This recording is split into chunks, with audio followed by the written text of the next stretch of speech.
एनडीआरएफच्या वतीनं ठाणे आपत्ती व्यवस्थापन विभागाला आज प्रशिक्षणाचे धडे देण्यात आले। यावेळी ठाणे आपत्ती व्यवस्थापन विभागात दाखल झालेल्या नवीन बोटीचं प्रात्यक्षिक ठाणे येथील तलावपळी येथे करण्यात आलं। ही बोट कशी चालवावी यासाठी एनडीआरएफ टीमनं ठाणे आपत्ती व्यवस्थापन विभागाच्या कर्मचाऱ्यांना प्रशिक्षण दिलं। यामध्ये रबरी बोट नव्यानं दाखल झाली असून आत्तापर्यंत आम्ही महाराष्ट्रातील अनेक ठिकाणी बचाव कार्यासाठी काम केलं असल्याचं सांगतानाच एकूण 18 बोटी आमच्याकडे असल्याची माहिती आपत्ती व्यवस्थापनाचे प्रमुख सचिन दुबे आणि यासिन तडवी यांनी दिली आहे।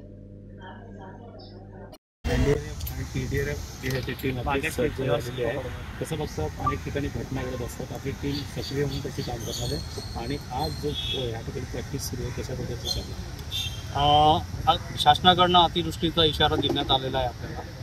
तर अतिवृष्टीमध्ये लोकांना वाचवण्याचा प्रयत्न केला जाणार आहे आणि त्यासाठी आपल्याकडे TDRF आणि NDRFची टीम सक्षमपणे उभी आहे ठाणे शहरासाठी। आणि जे आज सराव करण्यात आलेला आहे तर याच्यामध्ये लोकांना कशा प्रकारे तात्काळ वाचवण्यात यावा त्यासाठी हा सराव होता। माननीय आयुक्त साहेब यांच्या मार्गदर्शनाखाली, माननीय प्रशांत बोडे सर यांच्या मार्गदर्शनाखाली आणि माननीय उपायुक्त आपत्ती व्यवस्थापन विभाग वडपुरे सर यांच्या मार्गदर्शनाखाली आपलं हे प्रशिक्षण सुरू आहे। ते NDRF आणि TDRF NDRF टीमकडून आपली TDRF टीम चालू आहे। सर नवीन ही बोट घेतलेली आहे त्याबद्दल काय स्पेशालिटी आहे? ही रबर बोट आहे आणि लोकांना वाचवण्यासाठी सक्षमपणे आपल्याला त्याचा उपयोग करता येईल आणि याला OBM मशीन सुद्धा देण्यात आलेली आहे। तर एकदम फास्टमध्ये ही बोट उपयोगात येणार आहे लोकांना तात्काळ मदत करण्यासाठी। सध्या किती बोट आहेत आपल्याकडे? एकूण महापालिकेकडे 18 बोट आहेत आणि ही एक रबर बोट आपल्याला मिळाली, प्लस NDRF टीमकडे एक बोट आहे। सर NDRFची टीम किती आहे? फायबर बोट आहे, काही लाकडी बोट आहेत आणि विविध ठिकाणी आपण त्या बोटींचं हे करून ठेवलेलं आहे। सर NDRFची किती टीम आली आहे ठाण्यामध्ये? NDRFची 25 जणांची एक टीम आहे आणि आपले 30 जवान आहेत TDRFचे। ओके।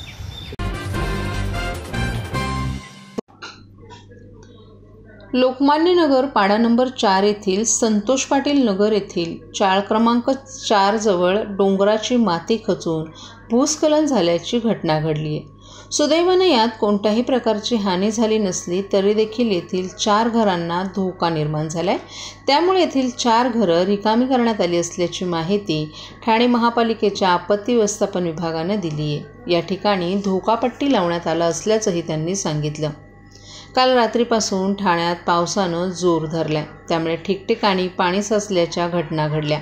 दुसरीकडे सोमवारी दुपारी 1:15 वाजण्याच्या सुमारास लोकमान्य नगर पाडा नंबर 4 या भागात संतोष पाटील नगर येथे चाळ क्रमांक 4 जवळ असलेल्या डोंगराची माती खचून भूस्खलन झाल्याची घटना घडली। या घटनेची माहिती मिळताच लोकमान्य सावरकर नगर प्रभाग समितीचे सहाय्यक आयुक्त, अतिक्रमण विभागाचे कर्मचारी आणि आपत्ती व्यवस्थापन विभागाचं पथक घटनास्थळी दाखल झालं। येथील डोंगराच्या मातीचा उर्वरित भागही धोकादायक स्थितीत असल्याचं यावेळी निदर्शनास आलं। त्यामुळे येथील 2 घरं देखील धोकादायक असल्याचं दिसून आलं। एकूणच येथील 4 घरांना त्यामुळे धोका निर्माण झाल्यानं सुरक्षेच्या कारणास्तव येथील 4ही घरं रिकामी करण्यात आली आहेत। येथील रहिवासी त्यांच्या नातेवाईकांकडे वास्तव्यास गेले असल्याची माहिती आपत्ती व्यवस्थापन विभागानं दिली आहे। त्यानंतर या ठिकाणी धोकापट्टी लावण्यात आल्याचंही त्यांनी सांगितलं।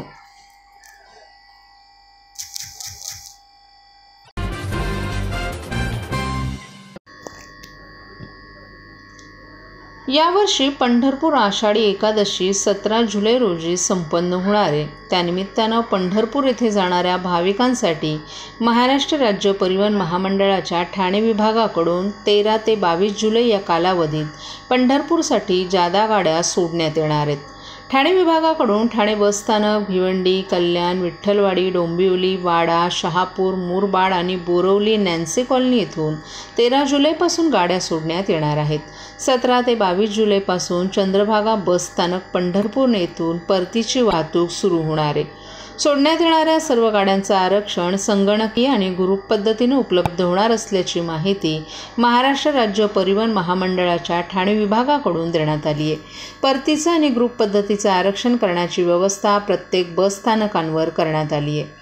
भाविकांनी संबंधित व्यवस्थापकांशी संपर्क साधून आरक्षण उपलब्ध करून द्यावं, तसंच सुरक्षित प्रवासासाठी एसटी बसेसनी प्रवास करावा असं आवाहन महाराष्ट्र राज्य मार्ग परिवहन महामंडळाच्या ठाणे विभागीय कार्यालयातील वरिष्ठ अधिकाऱ्यांनी केलं आहे.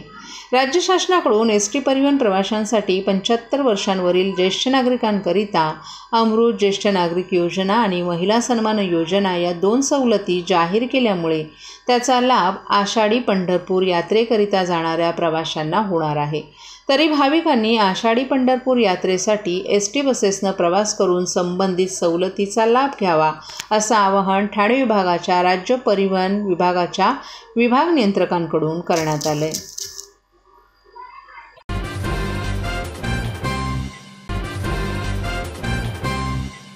सर्व नागरिकांना आवाहन करण्यात येत आहे की सध्या डासांमार्फत पसरणाऱ्या डेंग्यू या आजाराचा प्रसार रोखण्यासाठी प्रत्येकाने पुढील प्रमाणे कार्यवाही करावी. डेंग्यू आजार एडिस इजिप्ती हा डास चावल्याने होतो. या डासांची पैदास साचलेल्या किंवा साचवलेल्या स्वच्छ पाण्यामध्ये होते. 8 दिवसांपेक्षा जास्त दिवस पाणी उघडे व साचून राहिल्यास त्यात डास अंडी घालतात. अंड्यांच्या अळ्या तयार होऊन पुढे डास तयार होतात. यासाठी आपल्या घरातील पाणी साठे उदाहरणार्थ बॅरल्स, पिंपे, टाक्या, हौद, रांजणे इत्यादी दर आठवड्याला रिकामे करून घासून पुसून कोरडे करून पुन्हा भरावे. 1 दिवस कोरडा दिवस म्हणून पाळावा. पाणी साठ्यांना घट्ट झाकणे बसवावीत किंवा जुनी साडी, चादर, धोतर यांनी बांधून झाकून ठेवावीत, म्हणजे डास त्यात जाऊन अंडी घालणार नाहीत. घराच्या गच्चीवर, आजूबाजूला, अंगणात कोठेही पाणी साचू देऊ नये. भंगार सामान उघड्यावर टाकू नये. उदाहरणार्थ टायर्स, प्लास्टिक सामान, कुंड्या, टाकाऊ वस्तू इत्यादी. अशा सामानात पावसाचे पाणी साठून त्यात डेंग्यूच्या डासांची पैदास होते. घरातील कूलर्स, फ्रीजच्या पाठीमागील ट्रे हे देखील वेळोवेळी कोरडे करावेत. लक्षात ठेवा, नुसत्या फवारणीने डास घनता कमी होत नाही, तर त्यासाठी डास पैदास ठिकाणे नष्ट करणे ही आपल्या सर्वांची जबाबदारी आहे. कोणताही ताप अंगावर न काढता जवळच्या शासकीय रुग्णालयात मोफत औषधोपचार घ्या. अशा प्रकारे नागरिकांनी सहकार्य केल्यास डेंग्यूचा प्रसार रोखणे सहज शक्य आहे.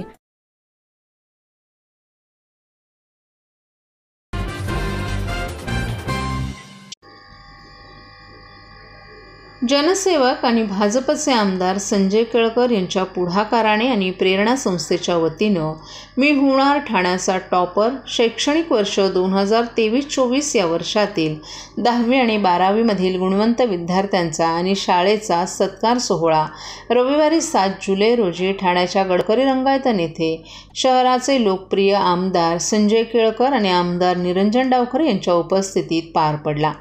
यावेळी सरस्वती सेकंडरी स्कूलची अनन्या सुहास कुलकर्णी आणि आनंदीबाई केशव जोशी शाळेची अनुष्का वैभव जोशी यांनी 100% मिळवत ठाणे शहरात पहिला नंबर पटकावलाय. यासाठी त्यांचा विशेष सन्मान करण्यात आला. तर 12वी सायन्समध्ये हेमांग राघवेंद्र कुलकर्णी यानं 94%, तर 12वी कॉमर्समध्ये सार्थक निशांत सुर्वे हे ठाणे शहरात प्रथम आलेत. यांचाही विशेष सत्कार करण्यात आला. त्याचबरोबर 10वीच्या आणि 12वीच्या परीक्षेत अव्वल गुण मिळवणाऱ्या विद्यार्थ्यांचा आणि त्यांच्या शाळा कॉलेज यांचा ट्रॉफी देऊन आमदार संजय केळकर आणि आमदार निरंजन डावखरे यांच्या हस्ते सत्कार करण्यात आला. या कार्यक्रमात विद्यार्थ्यांना मोलाचं करिअर गायडन्सचं मार्गदर्शन शैलेश सकपाळ यांनी केलं.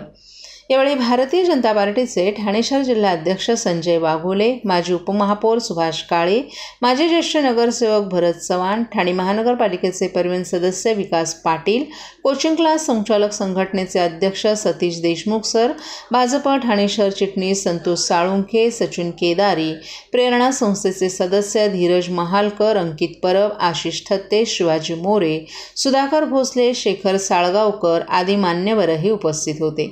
या कार्यक्रमाचं सूत्रसंचालन अनिल सर यांनी त्यांच्या नेहमीच्या शैलीत उत्तमरित्या केलं, अशी माहिती या कार्यक्रमाचे आयोजक आणि प्रेरणा संस्थेचे अध्यक्ष पंढरीनाथ पवार यांनी दिली आहे.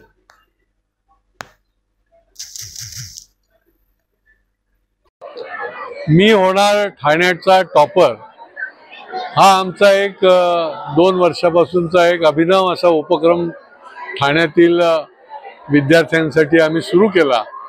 10वी आणि 12वी मध्ये ज्यांना सर्वोत्तम गुण मिळतील पहिल्या 10 जणांना त्यांना आम्ही पुरस्कार देतो, त्यांना सन्मानित करतो आणि त्यांनाच नाही तर संस्था आणि त्या संस्थेतल्या शैक्षणिक शाळेतले शिक्षकांचा देखील सन्मान करतो की जेणेकरून विद्यार्थ्यांना देखील चढावड लागते, त्यांना प्रोत्साहन देण्याचा हा कार्यक्रम आहे. जसं आम्ही सराव परीक्षा घेतो, या सराव परीक्षेमध्ये 2000 विद्यार्थी सहभागी होतात, तसंच या ठिकाणी मुलांनी अधिक आणखीन अभ्यास करून टॉपर होण्याकरता मार्क मिळवावेत अशा प्रकारची ही एक प्रोत्साहनात्मक स्पर्धा घेतो. आणि त्याच्या या कार्यक्रमाच्या निमित्ताने ठाण्यातले आमचे विद्यार्थी मागे नाहीत. 100% गुण मिळवणारे देखील ठाण्यामध्येच 2 विद्यार्थिनी निघाल्या आणि त्याच्यामुळे एक प्रकारे एक शैक्षणिक चळवळीच्या माध्यमातून त्यांचं अभिनंदन, त्यांना प्रोत्साहन देण्याचं काम या माध्यमातून होतंय आणि अनेक विद्यार्थी, हजारो विद्यार्थी याच्यामध्ये सहभागी होतात. कोलशेत बाळकुंभ परिसरातील मुंबई महानगरपालिकेच्या जलवाहिनीलगत कांदळवनांवर भराव टाकण्यात आलाय. या भागाची पाहणी केल्यानंतर तेथे मोठी वाहनं जाऊ नयेत यासाठी चर खणण्यात आलेत. कांदळवनांच्या संवर्धनाबाबत फलक लावण्यात आले आहेत. मुंबई महापालिकेनेही मोठी वाहनं या भागात प्रवेश करू नयेत यासाठी उंची वाहन अवरोधक बसवले आहेत. आता हा भराव काढून टाकण्याची कारवाई ठाणे महापालिका करणार आहे. वन विभाग आणि महसूल विभाग यांच्याशी येथील परिस्थितीबाबत पत्रव्यवहार करण्यात आलाय. कांदळवनावरील हा भराव काढून टाकण्यासाठी महापालिकेच्या यंत्रणेनं आक्रमक व्हावं. आपल्या कृतीतून या संवेदनशील विषयाबाबत महापालिकेची आक्रमक भूमिका दिसली पाहिजे. त्यासाठी येत्या 3 दिवसात आत्तापर्यंत झालेली कारवाई आणि पुढील 3 महिन्यात करावयाचा कृती आराखडा सादर करावा असे निर्देश पालिका आयुक्त राव यांनी पर्यावरण आणि घनकचरा व्यवस्थापन विभागास दिले आहेत. तसंच ठाणे महापालिका क्षेत्रात जूनपासून स्वाईन फ्लूच्या रुग्णांची संख्या 70 झाली आहे. गतवर्षी या आजाराचे रुग्ण कमी होते, परंतु स्वाईन फ्लूच्या रुग्णांची संख्या 87 होती. ही संख्या लक्षात घेऊन आरोग्य विभागानं योग्य ती खबरदारी घ्यावी, औषधांची उपलब्धता ठेवावी असे निर्देशही आयुक्त राव यांनी दिले आहेत. छत्रपती शिवाजी महाराज रुग्णालयात स्वाईन फ्लूच्या रुग्णांसाठी स्वतंत्र आयसोलेशन वॉर्ड तयार केला असल्याची माहिती पालिका आयुक्त राव यांनी दिली आहे.